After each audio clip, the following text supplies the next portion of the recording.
Suatu saat lagi ada orang Yahudi datang, ya Rasulullah, ya Muhammad, manggilnya ya Abul Qasim karena orang Yahudi. Ya Abul Qasim, nanti nasib langit bumi ini di mana? Manusia yang sudah mati-mati di mana ketika bumi dihancurkan? Mayat-mayat yang sudah di kuburan di mana? Terus orang Yahudi tadi bilang, Inna Allaha wadu'as samawati ala dzih wal aradina ala dzih. Soalnya Allah itu bisa saja mengelola langit bumi yang sudah hancur gini-gini. Nabi itu tertawa-tawa. Dalam sebuah riwayat disebut hatta badat nawajidu. Tertawanya Nabi itu lepas sampai giginya kelihatan. Kata rawinya tasdiqan liqaulil khabri karena Nabi membenarkan orang Yahudi tadi. Jadi intinya dalam banyak hal itu ya dicari kesamaan. Makanya kalau interaksi dengan kelompok lain kata Nabi la tusaddiquhum wa la tukadibuhum. Kamu jangan mengiyakan juga jangan menolak. Kamu tolak jangan-jangan pas yang sama dengan ajaran kita. Kamu benarkan jangan-jangan yang tidak sama. Ya sudah kalau enggak sependapat ya jangan ngambil sikap. Nah, itu juga yang dipraktekkan Rasulullah SAW. Nabi yaqumu lailatan yuraddidu hadil ayat.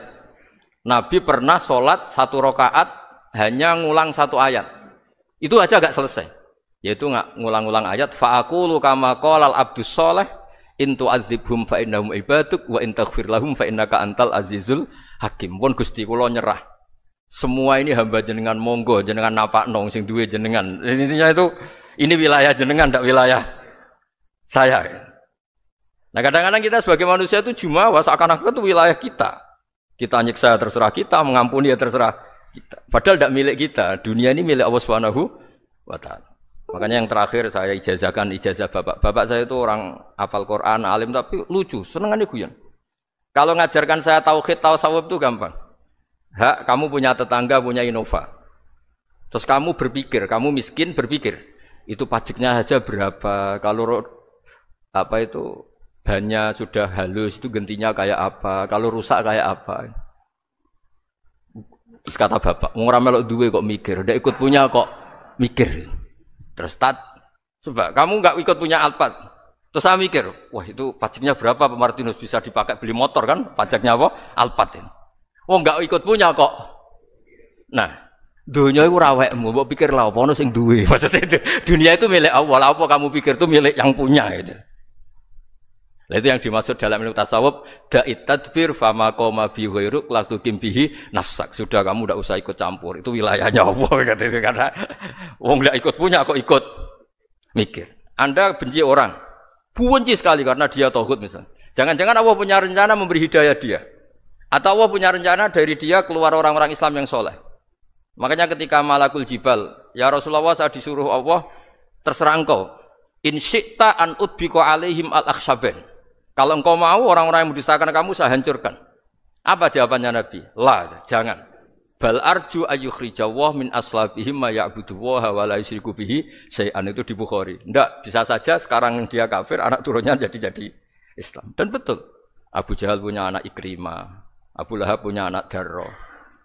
Walid itu musuh besarnya Nabi, punya anak Khalid. Ya sudahlah kita selalu berharap bahwa ini wilayahnya Allah. Sudah kita berharap. Agama ini bagi yang selalu punya harapan. Limangkan yarjuwah. Orang yang selalu punya harapan. Kita berharap tambah hari tambah baik, tambah damai, tambah kondusif, tambah segalanya baik. Dan saya seperti ini juga ingin ikhlas dan akan selalu ikhlas. Ya saya sering bilang kalau pejabat mau sini itu sering tak ngel-ngel. Saya ini sudah ingin Indonesia itu baik itu tanpa diminta. Kalau diminta itu malah seakan-akan saya belum melakukan. Ini kan. Sudah saya lakukan kok baru minta. Karena ini wilayah kita semua, artinya ingin baik itu keinginan kita semua. Status kita. Kata Sayyid Zabidi dalam kitab Ithaf, keinginan baik itu syakhsiyatuk wa haqiqatuk. Itu kamu sekali. Manusia itu kan kata Allah Ta'ala, saya pertama menciptakan manusia itu khunafa, orang yang berkeinginan baik. Baru digoda setan terus macam-macam. Jadi keinginan baik itu hakikatuk wa syakhsiyatuk. Itu kamu sekali. Ingin baik itu kamu sekali. Itu status kamu katanya. Makanya orang preman kayak apa, mabuk kayak apa, ada orang kecelakaan, pikiran pertama itu nolong. Itu yang normal. Soal ada kasus, pikiran pertama ngambil HP-nya itu 0,0 sekian persen. Jadi pikiran pertama mesti nolong itu. Karena itu syakhsiyatuk wa hakikatuk.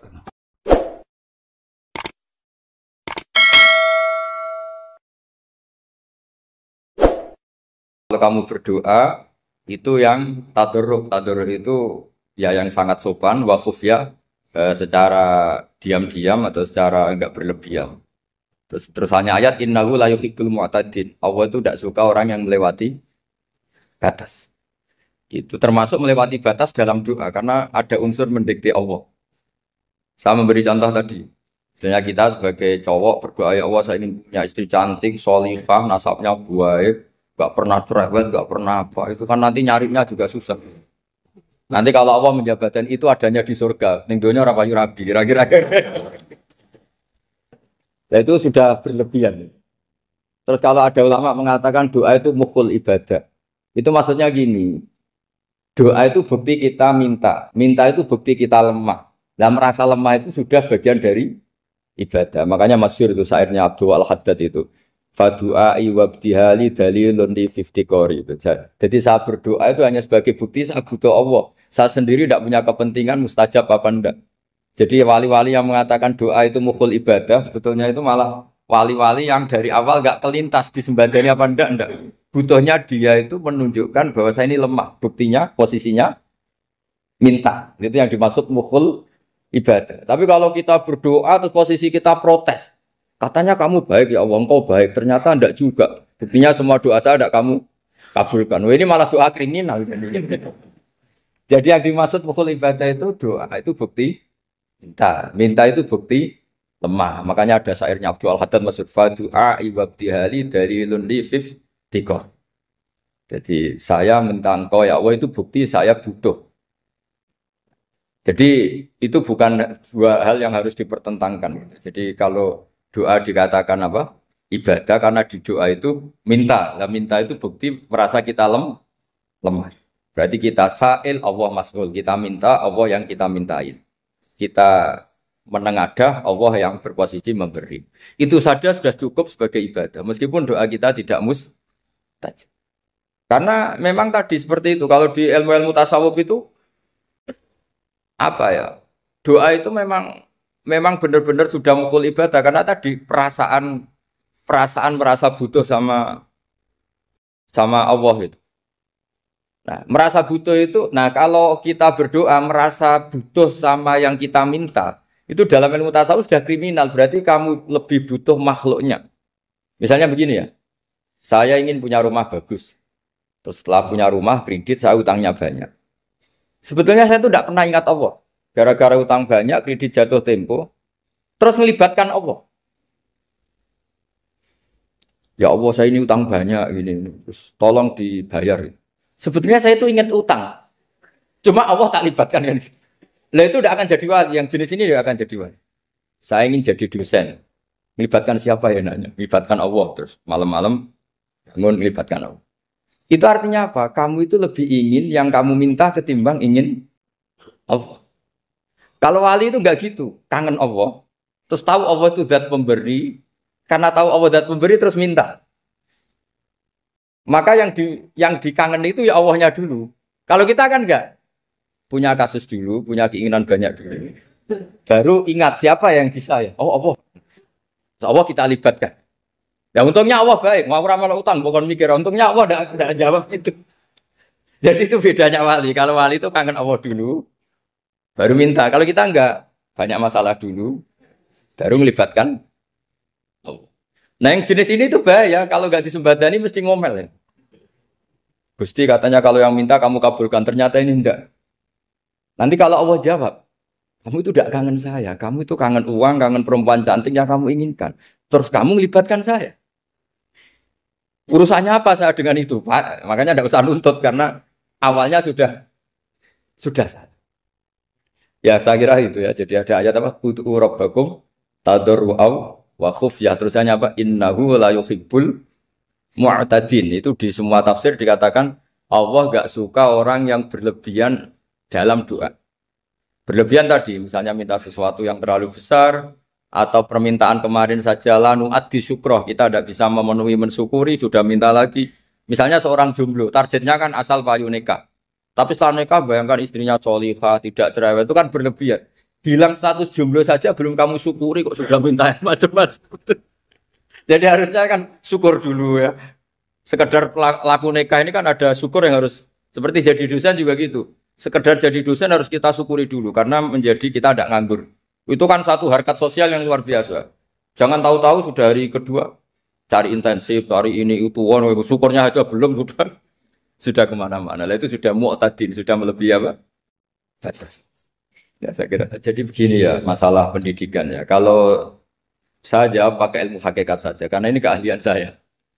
Sebetulnya begini ya, kalau misalnya itu ya subjektif juga, misalnya bilang rata-rata alumni pondok ini sukses, alumni kampus ini sukses, yang ini tidak sukses, itu satu pasti subjektif.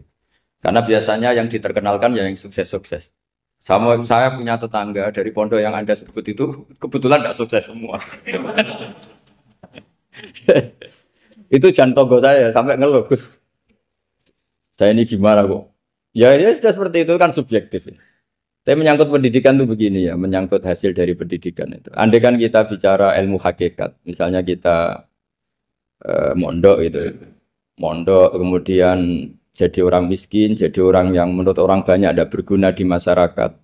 Ternyata kita ini orang yang kelihatannya tidak punya karir, tapi kalau malam sujud sama Allah, punya anak niat memperbanyak orang sujud, terus punya ibu yang sakit-sakitan kita rawat, meskipun kita tidak jadi dosen, tidak jadi menteri.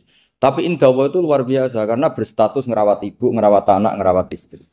Nah Islam itu datang dengan jargon-jargon seperti itu. Sehingga Nabi kalau muji itu ada Uwais Al-Qarni, ini orang yang luar biasa. Ternyata dia itu punya ibu lumpuh yang kalau kemana-mana harus digendong. Ketika tetangga-tetangganya berhasil sowan Rasulullah itu Uwais Al-Qarni tidak bisa. Karena setiap ibunya dipamitin mau sowan ke Rasulullah itu sama ibunya nggak boleh. Tapi apa yang terjadi? Justru dipuji-puji Nabi sebaik-baiknya kurun. Kurun itu waktu adalah kurun yang ada Uwais Al-Qarni. Saya punya teman, ini kisah nyata, saya berkali-kali ngisi ngaji di komunitas ulama. Ini mungkin tidak bagus untuk kampus, tapi harus saya utarakan supaya ya kita evaluasi. Saya bilang gini, saya ini jadi kiai itu sering iri sama orang goblok. Orang goblok itu barokah kata saya gitu. Itu kiai-kiai kaget semua karena saya bilang orang goblok itu barokah. Saya beri contoh gini, misalnya saya pinter, terus juara MTQ, juara hafal Quran atau juara baca Quran secara tartil. Ujung-ujungnya saya dapat apa? Hadiah umroh atau apalah, atau hadiah rumah atau apa. Pertanyaannya adalah mendapat. Saya ulang lagi, mendapat. Sementara ada santri yang bodoh, gara-gara bodoh itu dosen UI yang enggak, jadi kiai yang enggak, akhirnya dia jadi pekerja di Korea. Barokahnya bodoh tadi. Karena di Korea melihat orang ateis, akhirnya dia kepikiran bikin masjid. Sebagian gajinya disumbangkan untuk masjid. Ini bodoh pendiri masjid. Tapi kita gara-gara dosen dakwah di masjid, ini pinter dapat uang dari masjid. Nah ini bukan nyindir, ini biasa saja. Ini maksud saya. Maksud saya, kamu jangan ngabaikan hidup. Akhirnya apa yang terjadi? Saya ini punya teman ini betul. Saya ini kan kecelok dulu tuh Gus Alim.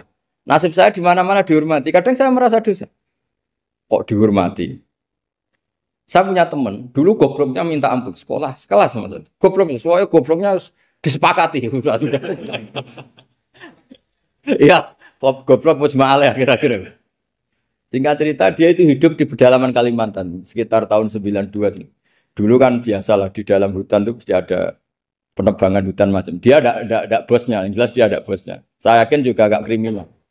Karena dia tidak yang illegal logging. Pokoknya ditakdir dia hidup di tengah hutan. Ikut orang. Setelah itu dulu nggak ada HP. Sering kirim surat ke saya, Gus, saya ini hidup di tengah hutan. Tapi saya ini Muslim pernah mondok. Kalau nggak bikin Jumat itu nggak enak. Bikinlah dia Jumatan. Nah karena dia pernah ngaji fikih Syafi'i, kalau Jumatan nggak ada orang 40 itu harusnya zuhur tidak Jumatan. Tapi orang yang kerja di situ tidak mau. Wong dino Jumat kok zuhuran loh Pak. Kalau dino Jumat ya Jumatan ya. Tanya saya, Gus itu kalau ada kaulnya enggak supaya Jumatan ndak orang 40 sah. Singkat cerita dia lama-lama jadi pendiri masjid di situ. Dia punya sedikit gaji ya dipakai masjid, punya sedikit tanah diwakafkan untuk masjid. Artinya apa? Indah ini banyak orang bodoh, ternyata di komunitasnya dia muassis, pendiri, pemberi. Sementara kita yang kecelok pinter, dapat umroh, dapat bonus. Kira-kira nanti kita ketemu Allah. Kamu pernah nyumbang Islam apa? Yang bodoh jawab, nanti Gusti bikin masjid di pedalaman. Kita yang pinter. Kayaknya kalau memberi enggak lah Gusti.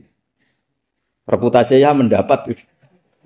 Ketika Nabi memenangkan perang Badar, itu ada Asra Badrin, tawanan-tawanan perang Badar. Nabi suka musyawarah, suka rembukan. Ya Abu Bakrin, menurut kamu tawanan ini diapakan? Kata Abu Bakar, hum asyiratuka. Mereka itu keluarga engkau, orang-orang Quraisy. Ya dibebaskan saja. Pakai tebusan. Nanti uang itu kita kelola supaya jadi penguat Islam. Dan orang-orang ini merasa utang jasa karena harusnya dibunuh, tapi kita bebaskan. Terus tanya, bagaimana kamu ya Umar menurut kamu? Kata Umar, ini kan orang-orang yang dulu ingin bunuh kamu. Yang ingin menghabisi jenengan, ingin dan sudah ngusir jenengan. Ya setelah ketangkap ya dibunuh, kok repot. Apa kata Rasulullah? Rasulullah spontan ngendikan, innama salah kayak Abu Bakrin kama sali Ibrahim. Kamu ibarat kayak Nabi Ibrahim. Izqala faman tabi'ani fa innahu minni wa man asani fa innaka ghafurur rahim. Jadi Nabi Ibrahim itu unik. Melihat umat itu sesyafakoh itu. Syafakoh itu banget sayangnya. Nabi Ibrahim cara berpikir, faman tabi'ani fa innahu minni. Orang yang ikut saya ya Allah pasti golongan saya. Tentu layak masuk surga. Wa man asani, orang yang mendurhakai saya, fa innaka ghafurur rahim. Engkau Maha Pengampun. Bukan yang mendurhakai langsung masuk neraka, enggak. Engkau Maha Pengampun. Wa masalu kaya Umar kama salin Nuh. Isqala rabbi la tadzar ala ardi mil kafirina dajjara. Umar, kamu mirip Nabi Nuh. Inginnya semua orang kafir dihabisin. Ya masyhur kan Nabi Nuh itu enggak ingin ada orang kafir sampai ada banjir tufan. Nah kalau sampean tanya bedanya apa dengan garis keras sekarang? Bedanya ya beda sekali. Kalau Nabi Nuh benci sama orang kafir itu diserahkan yang punya. Sehingga yang punya yaitu Allah yang menghukum dengan banjir bandang. Tapi kalau kita kan kadang kita bertindak sendiri. Jadi potensi disalahkan. Yang jelas dalam hadis-hadis sahih, Nabi Nuh itu tidak bisa mensyafaati karena itu. Ketika diminta syafaat, ini hadis sahih bukan ada di Bukhari, ada di Muslim. Karena biasanya kalau di kota itu ditanya ini sahih enggak? Untungnya yang tanya kadang enggak paham, ini alhamdulillahnya jadi wah repot. Nabi Nuh itu diantara sebabnya enggak bisa mensyafaati adalah pernah corong Jawa maksudno kaume. Kalau dalam bahasa Arab itu da'a li Zaidin berarti mendoakan positif. Kalau da'a la Zaidin mendoakan negatif. Kalau orang Jawa itu ada doa, ada pasot. Nabi Nuh adalah orang yang pernah maksudkan kaumnya. Nah, saya cerita sedikit tentang Nabi Nuh dan Nabi Ibrahim. Nabi Ibrahim dianggap tadi cerminannya Abu Bakar, dianggap niru Ibrahim, cerminannya Umar, dianggap niru Nabi siapa? Nabi Nuh.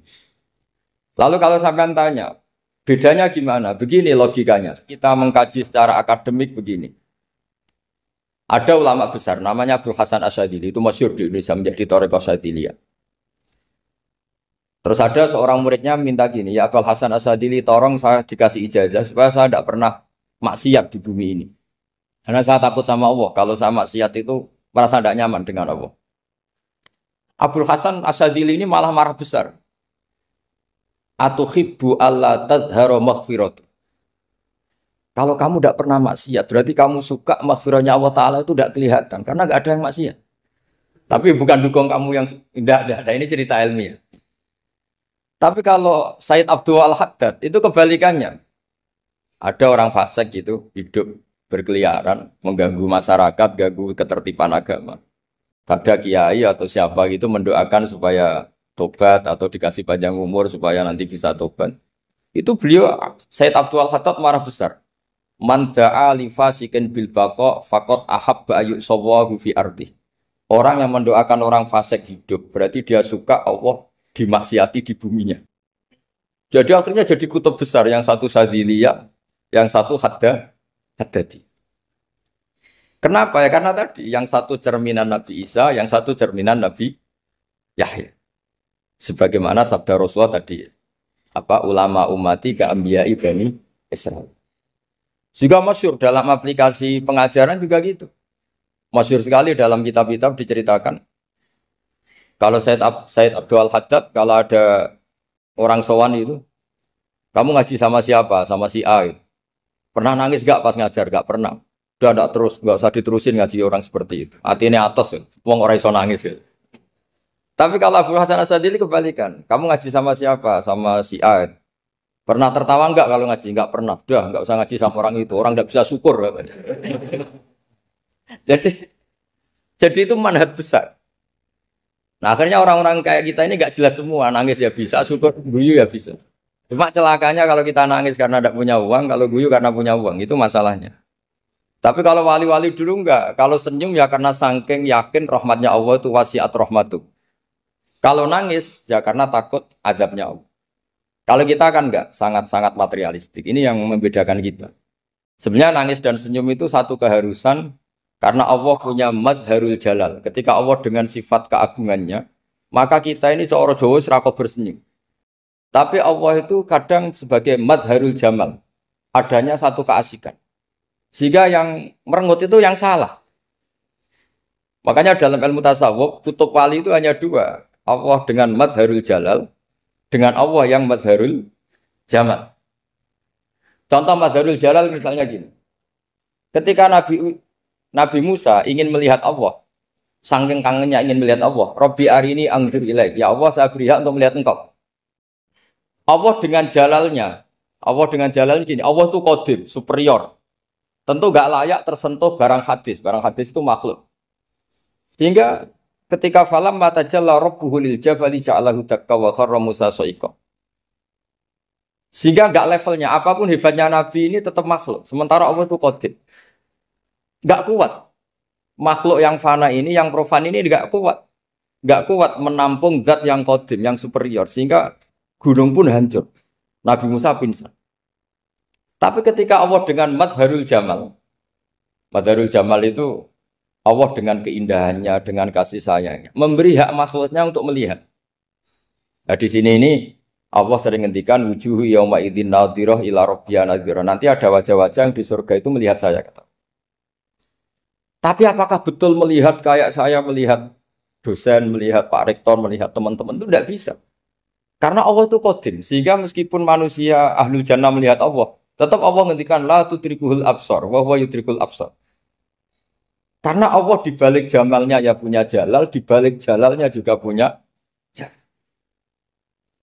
Sehingga selalu di Quran itu diulang beberapa kali supaya proporsional. Nah, kenapa ahli sunnah tetap berkeyakinan Allah bisa dilihat? Logikanya begini. Fa inna kulla maujudin yasihu ayyura. Allah itu zat sing nyata-nyata wujud dan punya eksistensi. Di mana-mana sesuatu yang wujud itu layak untuk bisa dilihat. Lalu pertanyaannya gini, kenapa kita tidak bisa melihat sekarang kok nunggu di akhirat? Karena mata kita sekarang itu profan, fana. Sementara kita setelah di surga, tubuh kita didesain abadi. Ya saya ulang lagi ya, setelah kita di surga, semua fisik kita ini didesain abadi. Tentu karena desainnya sudah abadi, layak melihat zat yang abadi. Tapi pertanyaannya, kenapa tidak bisa ikhatah, tidak bisa melihat sampai faham, la tudrikul absar? Karena abadi kita itu diabadikan. Sebagaimana surga abadinya diabadikan. Neraka diabadikan. Sementara Allah abadi dengan dirinya sendiri, yaitu Al-Qayyum, atau dalam bahasa ngajinya Qiyamuhu binafs. Nah lalu pertanyaan, makanya Mu'tazilah itu menentang betul kalau orang di surga bisa melihat Allah. Cara berpikir Mu'tazilah, melihat itu artinya yang dilihat ada arahnya, sementara Allah terbebas dari arah. Tapi kata ahli sunnah cara berpikir tidak seperti itu. Melihat itu pokoknya tahu. Nah, tahu karena mata itu karena kita ditakdir tahu itu karena mata. Sebetulnya yang menjadikan tahu itu tidak mata. Ya kalau tahu ya tahu saja, bukan harus pakai mata. Itu cara berpikir ahli sunnah wal jamaah. Jadi saya beri ya bocoran. Kenapa mazhab ahli sunnah itu yang dipilih oleh banyak mayoritas di dunia, jumhur itu. Ahli sunnah itu dianggap pikirannya lebih orisinal. Misalnya ahli sunnah kalau ditanya, kenapa kamu melihat? Ya melihat saja. Kenapa kamu mendengar? Ya mendengar saja. Kesannya itu tidak rasional, kayak orang yang nggak pinter itu. Tapi sebetulnya itu yang benar. Jadi cara berpikir ahli sunnah itu melihat itu menjadi tahu. Menjadi tahu itu bisa karena mendengar, bisa karena melihat, bisa karena dikasih tahu, bisa karena bersentuhan. Sebab itu di Quran itu ada ayat ala ya'lamu man khalaqa, bukankah zat yang menciptakan itu menjadi tahu. Sehingga kenapa Allah itu selalu tahu? Karena Allah yang menciptakan. Kalau kamu tahu karena mata, sekali itu jauh, maka kamu tidak melihat. Atau kamu sekarang buta, kamu tidak melihat. Atau tertutupi barang itu, maka kamu tidak melihat. Tapi kalau kamu tahu karena kamu menciptakan, maka akan melihat terus. Misalnya saya ini tukang batu. Saya ingat betul ketika saya bangun Monas, itu polpen saya tak tanam di dalam Monas. Saya ingat betul kalau polpen saya warnanya putih, tak tanam di Monas 2 meter dari pondasi. Setelah saya pulang ke Jogja ditanya, di dalam Monas ada apa? Ada polpen. Posisinya 2 meter dari pondasi. Kenapa saya tahu? Karena saya yang menciptakan. Nah, karena menciptakan ini sehingga tahu saya akan terus-menerus. Tapi kalau tahu karena mata sekali barang itu tertutupi, nggak tahu. Misalnya saya tahu jenengan karena dekat sekali jenengan kemana-mana saya sudah tidak tahu. Tapi kalau saya menaruh sesuatu di tubuh Anda, sehingga kamu kemana-mana tetap tahu bahwa barang itu ada di tubuh. Nanti kalau ada yang protes, tapi bisa saja Gus barang itu dicuri orang kemudian Anda tidak tahu. Yang menjadi tidak tahu karena saya sudah tidak menciptakan suasana itu. Selagi saya yang menciptakan, maka akan tahu terus. Nah, tapi karena Allah ini menciptakan semua yang ada di bumi, maka Allah tahu terus. Jika Allah tahu cara bikin kuman, terus tahu bahwa manusia itu punya kuman, kumannya punya organ, organnya juga punya kuman. Mesti gak kebayang. Kamu bayangkan kayak makanya Allah itu kalau cerita sederhana, innallaha la yastahi ayyadriba masalam ma ba'udatan fama fawqaha. Allah itu tidak malu bikin perumpamaan nyamuk, karena nyamuk itu lebih dahsyat timbang gajah. Para pematung itu disuruh bikin gajah masih mampu. Bikinkan patung gajah, mungkin masih sanggup. Tapi kalau tak suruh bikin patung nyamuk, nggak usah bikin hidup, patungnya saja sekecil itu. Padahal nyamuk kecil itu punya organ tubuh. Lalu bikinnya organ tubuh nyamuk itu kayak apa? Organnya punya kuman. Kumannya punya organ. Organnya juga punya kuman. Sehingga orang-orang alim itu baca nyamuk itu lebih jadi ayat Allah ketimbang melihat dinosaurus. Tapi sekarang orang itu nggak tertarik ceritanya. Jadi beda perasaannya orang alim sama orang awam. Kalau orang awam tuh melihat mukjizat kan yang dasar-dasar kayak dinosaurus, gajah, wow gitu. Kalau orang alim nggak, malah melihat nyamuk. Kealiman seperti itu terjaga di umatnya Muhammad, di umatnya Rasulullah Muhammad SAW. Karena ketika umat ini nggak ditunggui para nabi, itu Allah menjamin Muhammad, ulama umatmu nanti punya kemampuan seperti nabi. Tentu tidak dalam keutamaan ya, keutamaan tentu nggak sekelas sama nabi. Kenapa itu terjadi? Karena tadi para nabi ini mewakili sekian. Kalau kita sangat mencintai Indonesia, maka kita akan tegas siapapun yang ingin menghancurkan Indonesia. Itu kira-kira cerminan Nabi Nuh. Kalau kita sangat mencintai Allah, maka kita akan benci sebenci-bencinya sama orang yang mendurhakai Allah. Tapi masalahnya, Allah yang kita cintai itu memaklumatkan diri kalau bersifat ghafur, pengampun. Sehingga kalau kita terlalu kasar, ini kan yang kita cintai bersifat ghafur kok kita kasar. Di sini Nabi Ibrahim. Beliau sangat mangkel sekali sama yang durhaka sama Allah. Tapi mau mangkel gimana? Zat yang mengajarkan itu bersifat ghafur. Maka kita mau tidak mau. Makanya ada riwayat mengatakan takhallaku bi akhlaqillah, kamu bertata krama kayak akhlaknya Allah. Akhirnya ya sudah, kita mau apa coba? Kira-kira kalau kamu mencintai seseorang, itu potensinya akan dua, protektif. Ada telepon itu dari siapa? Cewek atau cowok? Protektif. Itu bukti cinta apa bukti suudon kan tidak tahu. Tapi misalnya kamu cinta perempuan terus WA-an sama lelaki nggak apa-apa, jalan sama lelaki nggak apa-apa, sama masa lalunya pacarnya juga nggak apa-apa. Itu cinta apa pembiaran? Kan sama-sama nggak jelas. Nah kira-kira mencintai Allah itu kira-kira analoginya seperti itu. Kalau yang satu protektif, Allah harus zat satu-satunya yang disembah. Nggak boleh didurhakai, nggak boleh dikhianati kok. Sehingga ini sangat keras sekali. Nah, ini Nabi Nuh. Di sini ada Nabi Ibrahim. Karena orang yang zat yang kita cintai bersifat ghafur. Jika kalau kita terlalu tegas beda dengan sifatnya Allah yang bersifat ghafur. Nah umatnya Nabi seperti itu mulai dulu. Ada yang moderat, ada yang keras, ada yang setengah keras, setengah moderat. Ada yang ngambil sikap, oh udah mangan turu, ngenteni mati. Itu lebih baik itu timbang punya istihad tapi gak jelas mendingan. Itu ada riwayatnya, suatu saat ibadah akhir umatku terbaik adalah tidur. Maksudnya tidur itu gak ngambil sikap, majur itu. Saya beri riwayat yang ada di Bukhari Muslim. Satakunu fitanun. Al-qa'id fiha khairun al-qa'im wal-qa'im fiha khairun al-masi wal-masi fiha khairun nasai. Nanti di akhir zaman itu banyak fitnah. Kata Rasulullah, yang duduk lebih baik ketimbang yang berdiri. Yang berdiri lebih baik ketimbang yang jalan. Yang jalan biasa lebih baik ketimbang yang jalan bergegas. Man tasyarrafa laha tastasrifu. Fitnah itu adalah siapa yang terlibat maka akan semakin parah. Sehingga semenjak itu ulama berpikir nanti di akhir zaman kalau ada fitnah, itu sebaiknya orang ngambil sikap sepasif-pasifnya, secuek-cueknya. Jadi semua syurahul hadis sepakat, makna hadis ini apa? Orang disuruh sikap secuek-cuek. Misalnya pilihan presiden, contoh kecil pilihan presiden. Mungkin para intelektual nggak merasa, tapi kalau ulama itu cara berpikir beda. Pilihan presiden, kamu fanatik milih A, yang satu fanatik milih B. Ya presiden atau bupati atau gubernur. Terus yang satu bilang gini, wah kalau nggak di presiden A, nggak di bupati A, nggak di gubernur A, negara ini rusak. Mungkin betul dari segi jejak rekamnya A ini bagus. Tapi pertanyaannya secara tauhid, bagaimana Anda menggantungkan kesejahteraan sama makhluk? Kamu nggak pernah terusik begitu kan para intelektual? Itu kan melukai. Bagaimana mungkin Anda menggantungkan kesejahteraan dengan seorang makhluk? Wah kalau di presiden A pasti Indonesia makmur, kalau bupati A pasti Sleman makmur, pasti Bantul makmur. Nah, bagaimana mungkin makhluk yang sedang soleh kamu pastikan selalu soleh? Wong dia makhluk bisa sementara yang B misalnya fasik, wah kalau dipimpin B pasti rusak negara. Bagaimana kamu pastikan B yang fasik selalu fasik? Biar aja dia husnul Fatimah, yang fasik pas mimpin jadi soleh, yang soleh pas mimpin jadi fasik. Akhirnya ulama karena tahu sifat manusia itu berubah dan kendali di tangan Allah, sikapnya nggak jelas. Saya ini termasuk orang yang terkenal nggak jelas. Karena kalau ditanya, Gus sampean pilih presiden mana, bakti mana? Sanut pangeran sing dadi aku loyalin. Wah, anut pangeran yo kacau. Wah, luwih kacau menan anut pangeran kan.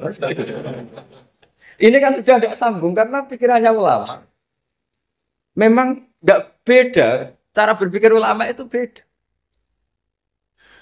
Bahkan bapak saya itu kalau didik saya itu begini. Kalau meseli saya atau ngirim saya dulu itu kan pakai mes. Ini uang kamu 500.000 untuk kamu. Mesti ditambahi 100.000 ini untuk buat jajan sama teman-teman. Mesti ada uang pokok, ada uang sodako. Dulu saya sering tanya, kenapa bapak sangat menghormati teman-teman saya? Kata bapak, kowe mondok aku ora iso nyukupi, sing iso nyukupi ya kanca-kanca. Ternyata betul, rata-rata anak kuliah atau anak mondok, uang pribadinya kan 8 hari dari dikirim sudah habis. Berarti kan masih 22 hari, kok bisa hidup itu kan barokahnya teman-teman itu. Malah yang agak beling itu 1 hari sudah habis, berarti ada 29 yang bergantung sana sini. Sehingga Nabi dulu cara ngendikan itu unik. Kata Nabi, da'un nasa yarzuqu wahu ba'duhum ba'du. Menusau barnawa, enggak saling memberi rezeki. Ketika ada collab, Medina itu pernah collab, terus sekarang pernah defisit. Beberapa pakar ekonomi datang ke Rasulullah, ya Rasulullah, sa'ir, tolong dikasih harga standar. Tapi apa jawabannya Nabi? La tusa'iru fa inna Allaha huwal musa'ir. Kamu jangan kasih harga, Allah sendiri yang menentukan harga itu. Terus kata Nabi, kenapa engkau begitu ya Rasulullah? Ini negara harus ditentukan harga karena gini-gini. Kata Nabi, saya tidak ingin ketemu Allah dalam keadaan dolim. Tapi ini tentu di teori ilmu modern ini masalah. Tapi menurut orang modern. Tapi kalau menurut ilmu hakikat itu nggak akan masalah. Misalnya, kenapa Nabi tidak menentukan harga dalam keadaan negara seperti itu? Jawabannya pakar-pakar hakikat. Ya saya ulang lagi pakar-pakar hakikat. Begini, misalnya ada orang menimbun supaya nanti harganya mahal. Terus ditimbun terus sampai nunggu harganya mahal. Lama-lama dia sadar kalau timbunannya nggak ada gunanya karena ternyata orang nggak beli. Nah, ketika orang nggak punya kemampuan beli, yang menimbun juga tidak punya uang. Nah, tapi kalau sampean tanya, tapi Gus nak tuku barang pokok kan kita mati karena kehabisan stok. Itu masalah tauhid Anda. Bagaimana mungkin kamu bayangkan seorang makhluk tidak bisa hidup atau nggak dapat rezeki? Nabi itu orang yang sampai ke derajat hakikat dari tidak pernah bayangkan gitu. Saleh sampean jadi orang yang tauhidnya masalah. Sehingga terus bayangkan, wah kalau negara ini kayak, wah kita makan apa? Kalau negara nggak stabil, wah kita gimana?